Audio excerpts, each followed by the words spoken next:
இரவு நேரத்தில் கிரில ரிமூவ் பண்ணிட்டு உள்ள புகுந்து கொள்ளையடிச்சிடுறாங்க.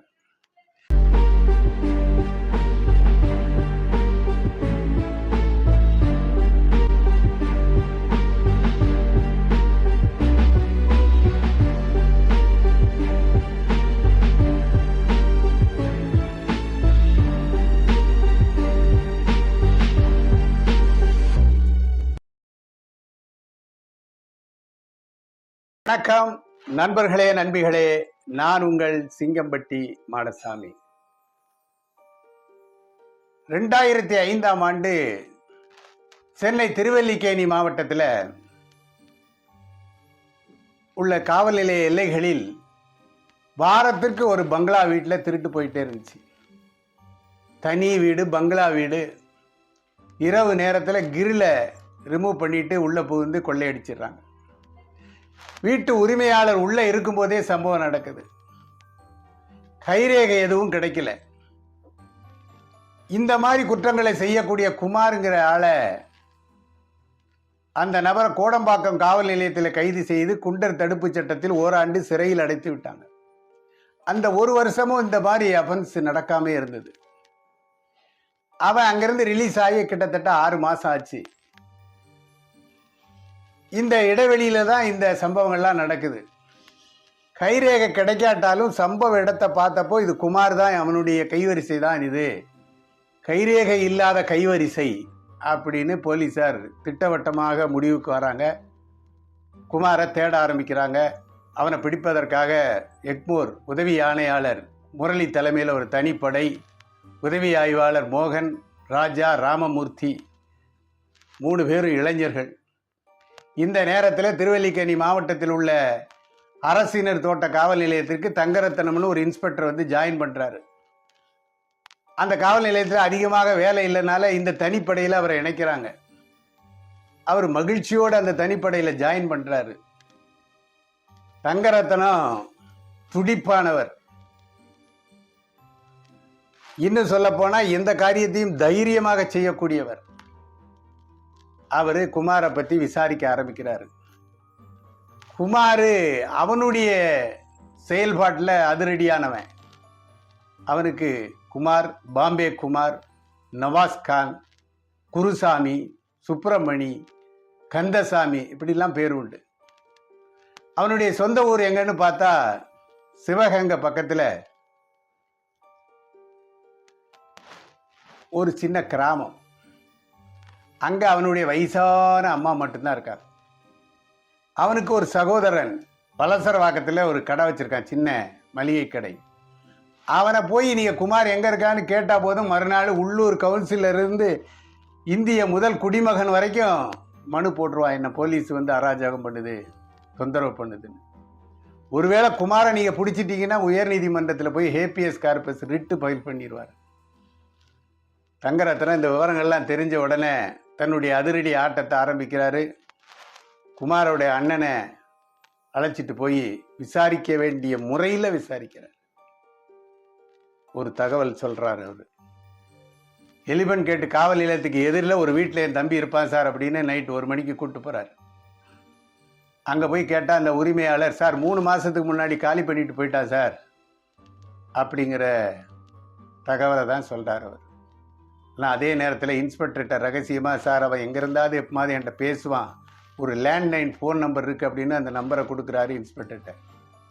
அந்த நம்பருக்குள்ள அட்ரஸை பார்த்தா அது அம்பத்தூர் பக்கத்தில் திருவேங்கட நகர் அட்ரஸை காட்டுது. நைட்டு 2 மணிக்கு அந்த இடம் போய் ரீச் ஆகிறாங்க. அது ஒரு டெய்லர் வீடு. அந்த வயசான டெய்லரை எழுப்பி, உங்கள்கிட்ட இருக்கிற லேண்ட்லைன்லேருந்து ஒருத்தன் பேசுவானே, இந்த போர்ட்டலில் இருக்கவன் தானா, நான் எங்கே இருக்கான்னு தெரியுமா அப்படின்னு கேட்குறாரு. அவர் அந்த இரவு நேரத்தில் எதிரில் உள்ள கட்டடத்தில் 3 ரூம் இருக்குது, அந்த 3 ரூமில் ஒரு ரூமில் அவன் தங்கியிருப்பான் அப்படின்னு சொல்கிறார். தங்கரத்தன் அங்கே போய் விசாரிக்கிறார். ஒரு ரூமில் ஒரு ரிப்போர்ட்டர், ப்ரெஸ் ரிப்போர்ட்டர் இருக்கார். இன்னொரு ரூமில் மளிகை கடைக்காரர் இருக்கார். அவங்க 2 பேரும் இந்த ஃபோட்டோவை காட்டி பார்த்துட்டு, சார் அடுத்த ரூமில் இருக்கிறவன் இவன் தான், ஆனால் அவன் 8:30 மணிக்கு ப்ளம்பிங் வேலைக்கு புறப்பட்டுருவான் சார், காலையில் தான் சார் அவன் வருவான் அப்படின்னு சொல்கிறாங்க. தங்கரத்னம் தன்னுடைய வியூகத்தை அமைக்கிறாரு. படிக்கட்டு ஏறுற இடத்துல 2 பேரை மறைவா போஸ்டிங் போடுறாரு. மேலே படிக்கட்டுக்கு மேலே 2 பேரை மறைவாக உட்கார சொல்கிறாரு. 2 பேர்ட்டு வாக்கி டாக்கி கொடுத்துட்டாரு. இவர் தூரமாக உட்காந்துட்டு அந்த வீட்டை நோக்கி வர்ற பாதையில் மறைவாக இருக்கார். காலையில் 5:30 மணிக்கு ஒரு டிப்டாப் வாலிபன் ஒரு சூட்கேஸ், வீல் வச்ச சூட்கேஸை தள்ளிக்கிட்டே வரான். அந்த ஆளையும் தன்கிட்ட கையில் இருக்க ஃபோட்டோவையும் பார்த்தா அவன் தான் குமார்னு தெரிஞ்சுக்கிட்டாரு. வாக்கி டாக்கி 1 and 1 இன்ஃபர்மேஷன் கொடுக்குறாரு. அவன் விசில் அடிச்சுக்கிட்டே ஜாலியாக பாட்டு பாடி அந்த சூட்கேஸை எடுத்துக்கிட்டு போய் படிக்கட்டில் ஏறுறான். ஒரு 4 படிக்கட்டு ஏறவும் கீழே இருக்க 2 பேரும் மேலே இருக்க 2 பேரும் அப்படியே கோழி மாதிரி 4 பேரும் அவனை அமுக்கிடுறாங்க. அவன் வச்சிருக்க சூட்கேஸை திறந்து பார்த்தா உள்ள தங்க நகைகளும் வெள்ளி பாத்திரங்களும் இருக்குது. என்னையா இது அப்படின்னு கேட்டால், சார் கீழ்ப்பாக்கம் கார்டனில் ஒரு பங்களா வீட்டில் திருடிட்டு வரேன்னு கூலாக சொல்கிறான்.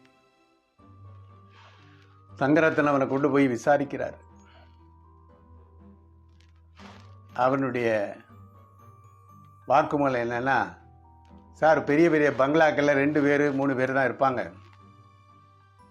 நைட்டு 1 மணிக்கு மேலே போனால் கிரில்லை ரிமூவ் பண்ணிவிட்டு அந்த மாதிரி வீடுகளில் உள்ளே போவேன்.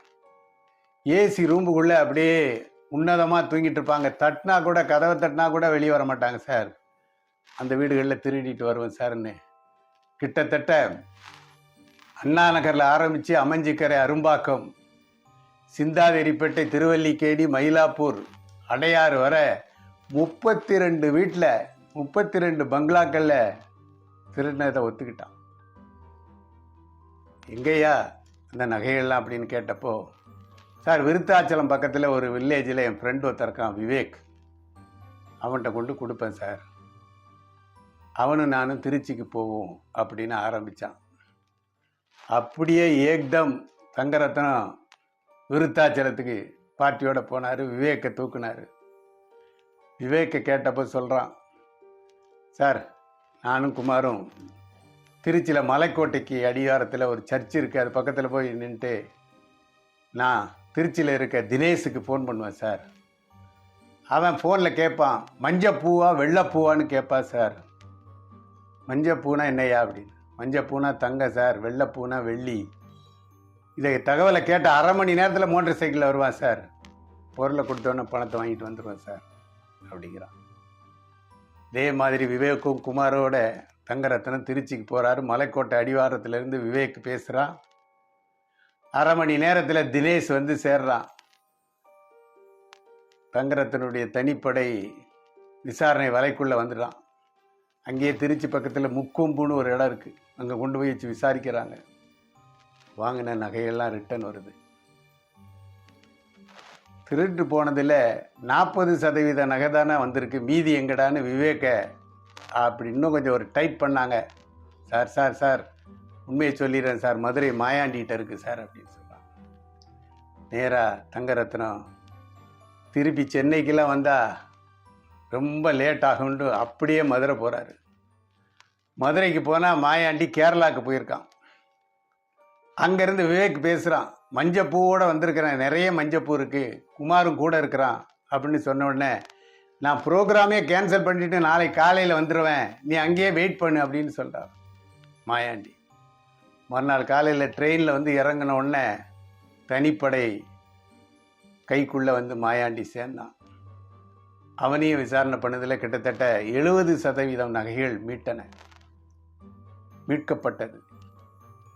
நீ நகையெல்லாம் விற்றுட்டு அந்த பணத்தை என்னையா பண்ணுவேன் அப்படின்னு தங்கரத்னம் கேட்குறாரு. சார் பணத்தெல்லாம் பேங்கில் போட்டு வச்சுருக்கேன் சார், போரூர் பேங்கில் போட்டு வச்சுருக்கேன் சார். போரூரில் போய் வெரிஃபை பண்ணால் அங்கே பேங்கில் அவனுக்கு அக்கௌண்ட் இருக்குது, பணம்லாம் இருக்குது. பாஸ்புக் எங்கே அப்படின்னு கேட்குறாரு. பாஸ்புக்கை வந்து காரைக்குடி பக்கத்தில் கல்லல்ல உள்ள பேங்கில் உள்ள லாக்கரில் வச்சுருக்கேன் சார் அப்படின்னு போகிறாங்க. லாக்கர் தேடி லாக்கரை திறந்து பார்த்தா பாஸ்புக்கு மட்டும் இல்லை, ஃபிக்ஸட் டெபாசிட்டுகள்லாம் இருக்குது. அந்த டெபாசிட்டெல்லாம் எந்த பேங்கில் போட்டிருக்கான்னு பார்த்தா அது காரைக்குடியில் இருக்கிற டெபாசிட் பேங்கில் டெபாசிட் பண்ணியிருக்கான். அங்கேருந்து காரைக்குடிக்கு போகிறாங்க. காரைக்குடியில் அந்த மேனேஜர்கிட்ட போய் குமாரை இந்த டெபாசிட்டெல்லாம் க்ளோஸ் பண்ணி வாங்கன்னு சொல்லி சொல்கிறாங்க. அவன் போய் க்ளோஸ் பண்ண கேட்குறான். அந்த மேனேஜர் கேட்குறாரு, ஏன் இன்னும் மெச்சூரிட்டி ஆகலையே, ஏன் க்ளோஸ் பண்ணுறீங்கன்னு கேட்குறாரு. குமார் சொல்லிட்டான், பக்கத்தில் இருக்க போலீஸை காட்டி, சார் இவங்கெல்லாம் போலீஸ் சார் க்ளோஸ் பண்ண சொல்லுது அப்படி. சார் அப்படிலாம் க்ளோஸ் பண்ண முடியாது சார், ஏன் சார் அவனை தொந்தரவு பண்ணுறீங்க அப்படின்னு மேனேஜர் விவாதம் பண்ணுறாரு. தங்கரத்னம் மேனேஜரை பார்த்து, சார் ஒரு 5 நிமிஷம் உங்கள்கிட்ட பேசலாமா வாங்க அப்படின்னு சொல்லி அவர் ரூமுக்கு கூப்பிட்டு போகிறாரு. மேனேஜர் ரூமில் தங்கரத்னம் போய் உட்காந்துட்டு, உங்கள் ஃபிக்ஸட் டெபாசிட் பணம்லாம் இவன் உழைச்சி சம்பாதிச்சது கிடையாது, எல்லாம் திருடி சம்பாதிச்ச பணம், திருட்டு நகைகளை விற்ற பணம், திருடும்போது கொள்ளையடித்த பணம், அதுதான் உங்கள் ஃபிக்ஸட் டெபாசிட் பணம். உங்கள் பிரான்ச் மேனேஜர் மயிலாப்பூரில் ஆரிஃப் முகமது இருக்காரு தெரியுமா அப்படின்னு கேட்குறாரு. சார் அவன் எனக்கு ரொம்ப க்ளோஸ் ஃப்ரெண்டு சார் அப்படிங்கிறார் மேனேஜர். தோ அவர்கிட்ட பேசுங்க அப்படின்னு சொல்லிட்டு அவருக்கு ஃபோன் பண்ணி கொடுக்குறாரு தங்கரத்னம். அவர் வீட்டில் இவன் திருடின கதையை அவர் சொல்கிறாரு. ஆடி போயிட்டாரு மேனேஜர். அது மட்டும் இல்லை, அண்ணா நகரில் பேங்க் மேனேஜர் அவரை கான்டாக்ட் பண்ணி கொடுக்குறாரு, அவர் வீட்லேயும் திருடி இருக்கான். அடுத்து உங்கள் வீட்டில் கை வைக்கிறதுக்கு முன்னாடி நீங்கள் டெபாசிட்டை க்ளோஸ் பண்ணணும்னா பண்ணி கொடுங்க, இல்லைன்னா விட்டுருங்க அப்படின்னாரு. சார் உடனே இவனுடைய சகவாசமே வேண்டாம் சார் இந்த பேங்குக்கு அப்படின்னு எல்லாத்தையும் க்ளோஸ் பண்ணி கொடுத்து அனுப்பிச்சிட்டாரு. கிட்டத்தட்ட இதையெல்லாம் கைப்பற்றுவதற்கு இந்த காலகட்டத்தில் போலீஸுக்கு எத்தனையோ தொல்லைகள். போலீஸ் மேலே அலிகேஷன் பெட்டிஷன், போலீஸ் மேலே ரிட் பெட்டிஷன் உயர்நீதிமன்றத்தில், போலீஸ் இல்லீகலாக வச்சிருக்குன்னு நிறைய மனுக்கள். இதையெல்லாம் சட்டப்படி தாண்டி கடைசியா திருடப்பட்ட பொருள்கள் அந்த உரிமையாளரிடம் சென்றடைய வேண்டும், காவல்துறையினுடைய நம்பிக்கை நிலைத்து நிற்க வேண்டும் என்கிற ஒரே எண்ணத்தில் கடின உழைப்பில் தொடர் நடவடிக்கையில், அதிரடி நடவடிக்கையில் முரளி ஏசி தலைமையில் தங்கரத்ன இன்ஸ்பெக்டர், அந்த உதவி ஆய்வாளர்கள், காவல்துறை காக்கி சட்டைகள் செயல்பட்டதை நினைத்தால் உண்மையிலே அவர்களை நீங்கள் பாராட்டுவீர்கள் என்று நான் நம்புகிறேன். இதுபோன்று பேங்க் மேனேஜரும் ஃபிக்ஸட் டெபாசிட்டும் என்ற புலன் விசாரணை போன்று பல புலன் விசாரணைகளை நீங்கள் கேட்க வேண்டுமா? என்னுடைய YouTube channel Singampatti Madasamy DPS என்பதை தொடருங்கள். இது உங்களுக்கு பிடித்திருந்தால் பலரோடு பகிர்ந்து கொள்ளுங்கள். உங்களை மீண்டும் சந்திக்கும் வரை உங்களிடமிருந்து விடைபெறும் சிங்கம்பட்டி மாடசாமி.